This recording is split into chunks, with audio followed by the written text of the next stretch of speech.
یہ کلاس 6 کا ویڈیو ہے اور مضمون اردو یعنی سبجیکٹ اردو ہے۔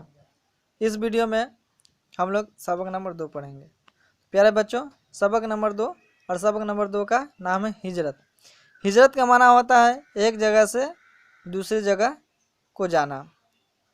آئیے جانتے ہیں ہجرت تاریخ اسلام کا ایک اہم واقعہ ہے، یعنی ایک کہانی ہے۔ ہجرت جب حضور صلی اللہ علیہ وسلم کے بارے میں کہ حضور صلی اللہ علیہ وسلم مکہ سے مدینہ تشریف لے گئے یعنی ہجرت کیے، تو وہی اس چیپٹر میں بتایا گیا، اسی کی کہانی یہاں پہ ہے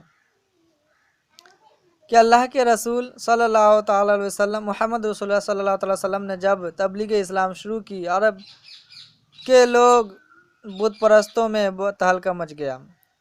یعنی حضور صلی اللہ علیہ وسلم جب اسلام پھیلانے کا کام شروع کیے تو عرب کے سرداروں میں تہلکہ مچ گیا کہ یہ کیا کر رہا ہے۔ صرف ایک خدا کی عبادت کی بات اور بتوں کی مخالفت مکہ کے کافروں کو برداشت نہیں ہوئی اور وہ آپ صلی اللہ علیہ وسلم کے دشمن ہو گئے۔ حضور صلی اللہ علیہ وسلم کے دشمن کیوں ہو گیا؟ کیونکہ وہ حضور صلی اللہ علیہ وسلم نے بت پرستوں کو کہتے تھے کہ یہ بت کا پوجا کرنا چھوڑ دو اور صرف ایک خدا کی عبادت کرو۔ تو مکہ کے سرداروں نے اس چیز کے مخالفت کو دیکھ کر اسے برداشت نہیں ہوا اور حضور صلی اللہ علیہ وسلم کے دشمن ہو گئے۔ اسلامی مذہب کے بڑھتے ہوئے اثر کو روکنے کی کوشش کرنے لگے، لیکن اچھائی اور برائی میں فرق سمجھنے والے لوگ، جوان اور بزرگ، امیروں اور سرداروں کے ستائے ہوئے لوگ ہمارے نبی صلی اللہ علیہ وسلم اور ان کی نصیحتوں پر یقین لا کر اسلامی مذہب کو قبول کرنے لگے۔ حضور صلی اللہ علیہ وسلم کی بات پر کون کون لوگ یقین کیے تھے؟ کہ نوجوان اور بزرگ اور امیروں لوگوں کو جو ستائے ہوئے لوگ تھا، یعنی جو مفلس تھے، جس پر کیا گیا تھا، وہ ایسے لوگ حضور صلی اللہ علیہ وسلم کی بات پر یقین کیے اور اسلامی مذہب اسلام قبول کیے۔ یہ دیکھ کر مکہ کے سرداروں کا غصہ اور بڑھ گیا اور وہ مسلمانوں پر طرح طرح کے ظلم ڈھانے لگے۔ جب لوگوں نے اسلام قبول کرنے لگا تو اس مکہ کے سردار کو غصہ آ گیا اور وہ مسلمانوں پر طرح طرح کے ظلم کرنے لگے۔ جب ظلم کی انتہا ہو گئی اور مکہ کے بت پرستوں نے پکڑ کر مسلمانوں کو تکلیفیں دینا اور قتل کرنا شروع کر دیا تو کمزور مسلمان گھبرا کر اپنے پرانے مذہب یعنی بت پرستی کی طرف لوٹنے لگے۔ جب وہاں کے مکہ کے سردار کا ظلم کا انتہا یعنی بہت زیادہ ظلم کرنے لگے تو وہاں مسلمانوں کو وہ پکڑ کر بہت ہی طرح کی تکلیفیں دینا شروع کر دیا، قتل کرنا شروع کر دیا۔ تو وہ جو کمزور لوگ تھے وہ کمزور مسلمان تھے وہ گھبرا کر وہ پھر اپنے پرانے مذہب میں لوٹ گئے، یعنی بت پرستی یعنی بتوں کی پوجا پھر سے کرنے لگے۔ تب رسول اللہ صلی اللہ علیہ وسلم نے مسلمانوں کو مکہ چھوڑ کر مدینہ جانے کا حکم دیا اور رفتہ مسلمان مکہ چھوڑ کر مدینے جانے لگے اور مکہ خالی ہونا شروع ہو گیا۔ یہ دیکھ کر مکہ کے سرداروں نے لوگوں کو ڈرا دھمکا کر روکنا چاہا، لیکن اہل ایمان لوگوں نے ان کی بات انسنی کر دی۔ جب حضور صلی اللہ علیہ وسلم نے مسلمانوں کو حکم دیا کہ مکہ چھوڑ کر چلے جاؤ تو رفتہ دھیرے مکہ وہ چھوڑ کر جانے لگے اور مکہ خالی ہونا شروع ہو گیا۔ تو وہاں کے سرداروں نے اسے ڈرا دھمکا کر روکنے کی کوشش کی، لیکن وہ اہل ایمان تھے، وہ ان کی بات کو نہ سنی۔ مکہ کے سرداروں کو جب یہ معلوم ہوا کہ حضور صلی اللہ علیہ وسلم بھی مدینہ کو تشریف لے جانے والے ہیں تو انہوں نے آپ صلی اللہ علیہ وسلم کو قتل کرنے کے لیے 4 قبیلوں کے 4 ظالم نوجوانوں کو چنا تاکہ کسی ایک قبیلہ پر آپ صلی اللہ علیہ وسلم کے قتل کا الزام نہ لگے۔ یعنی جو سردار کو معلوم چلا کہ حضور صلی اللہ علیہ وسلم بھی مکہ چھوڑ کر جانے والے تو وہ 4 قبیلہ کے نوجوان کو چنا تاکہ کسی ایک پر الزام نہ لگے کہ اس نے اس قبیلہ کے نوجوان قتل کیا، اس لیے اس نے 4 قبیلہ کے 4 نوجوانوں کو چنا۔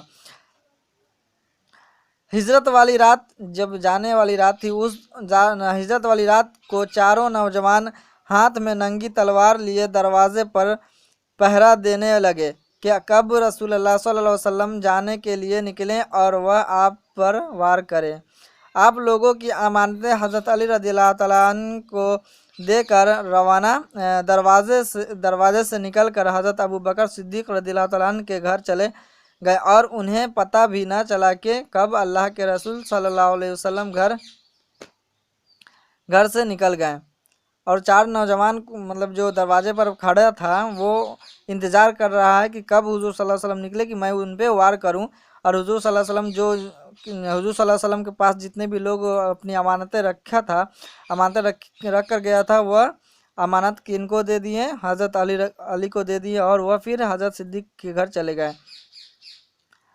اور وہ جو گھر دروازے پہ پہرا چار نوجوان دے رہے اسے پتہ بھی نہ لگا۔ آپ حضرت ابو بکر کے ساتھ دکھن کے راستے سے مدینہ کوچ کر گئے، مدینہ کو چلے گئے۔ جب دین کی روشنی دکھائی دینے لگی تو چاروں نوجوان آپ کو قتل کرنے کے ارادہ سے گھر میں داخل ہوا۔ جب بستر سے چادر اٹھا کر دیکھا تو وہاں حضرت علی سو رہے تھے۔ چاروں نوجوانوں نے واپس جا کر قبیلہ کے سرداروں کو اللہ کے رسول صلی اللہ علیہ وسلم کے چلے جانے کی خبر دی تو وہ آپ صلی اللہ علیہ وسلم کی تلاش میں نکل پڑے۔ جو گائیڈ ساتھ، یعنی گائیڈ تو سمجھتے ہیں آپ، جو مطلب اس کا راستہ دکھانے والا تھا، جو گائیڈ ساتھ میں لیا تھا وہ سور پہاڑی نام کی ایک گفا غار پر جا کر رک گیا اور کہنے لگا کہ اس سے آگے جانے کا کوئی سوراخ نہیں ہے۔ جب کسی نے کہا کہ اس غار میں چھپے ہوں گے تو دوسروں نے غار کو دیکھ کہا کہ اس دہانے پر مکڑی کے جالے اور کبوتروں کے انڈے ہیں۔ اگر رسول اللہ صلی اللہ علیہ وسلم اس میں گئے ہوتے تو جالے ٹوٹتے اور انڈے پھوٹ گئے ہوتے۔ یہ کہہ کر وہ واپس لوٹ گئے۔ حضور صلی اللہ علیہ وسلم اسی غار میں چھپے ہوئے تھے۔ جب وہ گائیڈ کہا کہ اب اس سے آگے جانے کا کوئی راستہ نہیں ہے، اور کسی نے وہ کہا کہ نہیں ہو سکتا ہے کہ اس غار میں، اس گفا میں چھپے ہوں گے، تو کسی نے کہا کہ اگر گفا میں چھپے ہوتے تو گفا کے منہ پہ جو سامنے مکڑی کا جالا تھا وہ ٹوٹا ہوتا، یا انڈے رکھے پڑے ہوئے تھے تو انڈے ٹوٹے ہوتے۔ تو یہ سوچ کر وہ لوگ واپس چلے گئے۔ کافروں کے واپس چلے جانے کے بعد آپ صلی اللہ علیہ وسلم اور حضرت ابو بکر صدیق رضی اللہ تعالیٰ عنہ غار سے نکلے اور آگے چلے گئے۔ راستے میں حضرت ابو بکر صدیق رضی اللہ تعالیٰ عنہ کے صاحبزادے 2 اونٹ اور کھانے کا سامان آپ کو دینے کے لیے آپ کا انتظار کر رہے تھے۔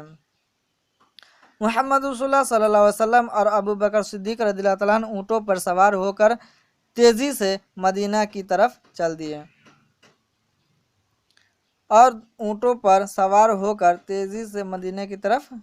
دیے۔ ادھر مدینہ کے لوگ بہت بے صبری سے آپ صلی اللہ علیہ وسلم کا انتظار کر رہے تھے۔